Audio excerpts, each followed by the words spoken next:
अब मैं थोड़े आसन बताऊंगा, बैठ के, उल्टे लेट के, सीधे लेट के। पहले सूक्ष्म व्यायाम बताता हूँ। जिनको अर्थराइटिस है, जैसे हम कहते हैं ना, सूर्य नमस्कार, दंड बैठक 100 बार करनी चाहिए। कपाल भाती, अनुलोम विलोम 100, 200, 500, 1000 उसके स्टॉक्स। ऐसे जिनको अर्थराइटिस है उनको 25, 50, 100 बार ये सूक्ष्म व्यायाम करने चाहिए। और ज़रा इनके लक्षण भी बता देता हूँ। वात रोगों से मैंने कहा, हमारे सेंट्रल नर्वस सिस्टम की, पैराफेरल नर्वस सिस्टम की, neuro problems, arthritis, rheumatoid arthritis, SLMS, autoimmune disease, सारे मेंटल डिसऑर्डर्स, इसमें भी बड़ा कारण वात रोग है। वैसे तो जो हृदय रोग है, मधुमेह है, इसमें भी वात, पित्त, कफ तीनों कारण होते हैं, लेकिन वो कफ ज़्यादा होता है। आगे पीछे ऐसे गोल गोल घुमाना, जिनको अर्थराइटिस, रोमेटॉइड अर्थराइटिस है।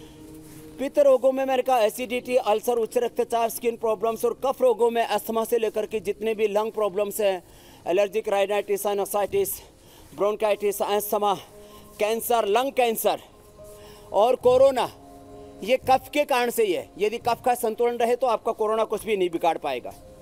और अब इसमें आहार भी बता देता हूँ और थोड़ा ये सूक्ष्म व्यायाम आगे बढ़ा रहा हूँ।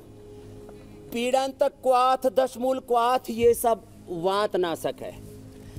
सर्वकल्प क्वाथ, एलोवेरा, वीट ग्रास, लौकी, ये पित्त नाशक है। और श्वासारी क्वाथ, ये कफ नाशक है। ऐसे गोल गोल 10-10, 20-20 बार ऐसे घुमा लिया। देखो हमारे यहाँ मधुर, अम्ल, लवण, कटु, तिक्त, कसाय। कुछ लोग कटु, तिक्त, कसाय में भेद नहीं समझ पाते। जैसे मिर्च है, ये कटु है, नीम है, ये तिक्त है, और जो बबूल कीकर बोलते हैं कसाय है।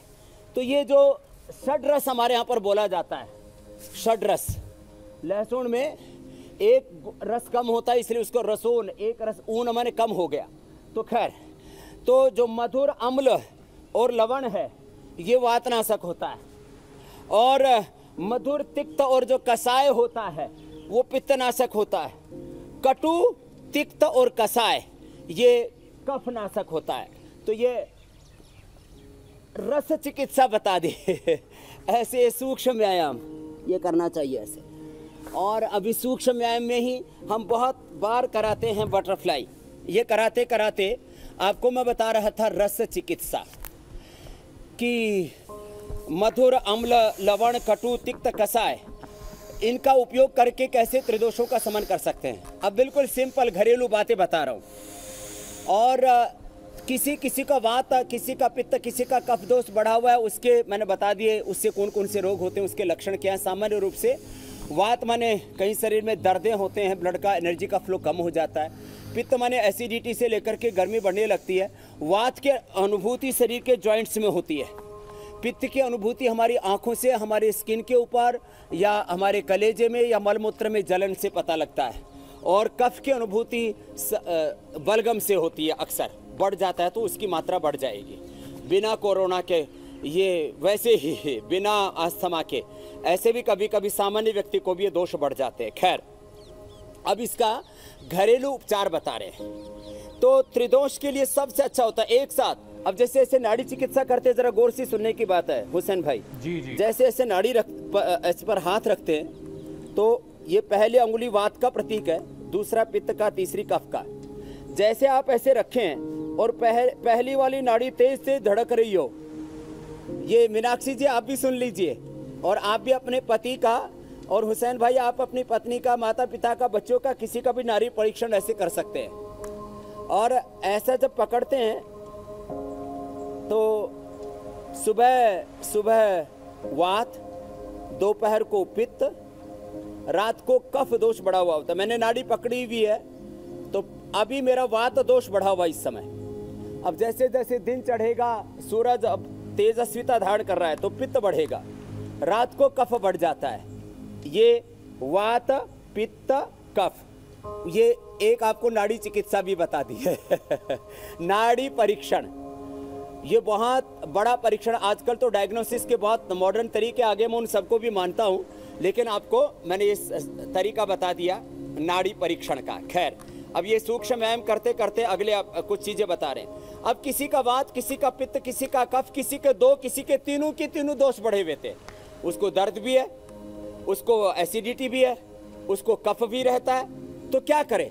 तो 3 दोष बढ़े हुए हों तो दशमूल क्वाथ पिए, गिलोय पिए, कुटकी, त्रिफला, ये त्रिदोष नाशक है लंबे लंबे श्वासों के साथ। अब घरेलू उपाय एक एक दोष के लिए। वात दोष बढ़ा हुआ है तो मैंने कहा 10 मूल और पीड़ांतक क्वाथ जो है, एक आदमी मैं ऐसे बात करता हूँ रोगियों से तो बोले स्वामी जी मैं तो पतंजलि के जितने भी क्वाथ हैं वो ले करके आ जाता हूँ, कभी मुलेठी, कभी 10 मूल, कभी सर्वकल्प, कभी सब पीता रहता हूँ और कुछ नहीं होता। तो बोला आपका ये जो दिव्य पेय है वो पीता रहता हूँ। तो बोले जो भी मिलता है मैं मानता हूँ बोले कि स्वामी जी सारी जड़ी बूटियां तो देते हैं तो कोई ना कोई तो फायदा करेगी। भगवान ने सारी जड़ी बूटियां ऐसे बना रखी। मैंने कहा भाई ठीक है, इतना तो ठीक है, ज़्यादा आगे मत बढ़ जाना। कभी भांग धतूरा को भी जड़ी बूटी समझ के खा ले और फिर पता लगा कि उठ ही नहीं पाया। तो अब यूँ तो अफीम भी जड़ी बूटी ही है, वो भी पीड़ा में काम आती है, पीड़ा में काम आता है। अफीम को तो अलग अलग औषधियों में प्रयोग करते हैं, यौन रोगों में भी प्रयोग करते हैं। और उसका जो पोषदाना होता है वो मस्तिष्क के रोग निद्रा में मैंने बता रहा था, पोषदाना और जो है मखाना की खीर बना करके खा लो। तो खैर, तो ये जो है 10 मूल पीड़ांतक वात रोगों के लिए सर्वकल्प और एलोवेरा और जो है लौकी, भूमि आंवला, पुनर्नवा, मकोई, ये सब जो है ये पित्त रोगों के लिए, श्वासारी क्वाथ, श्वास रोगों के लिए।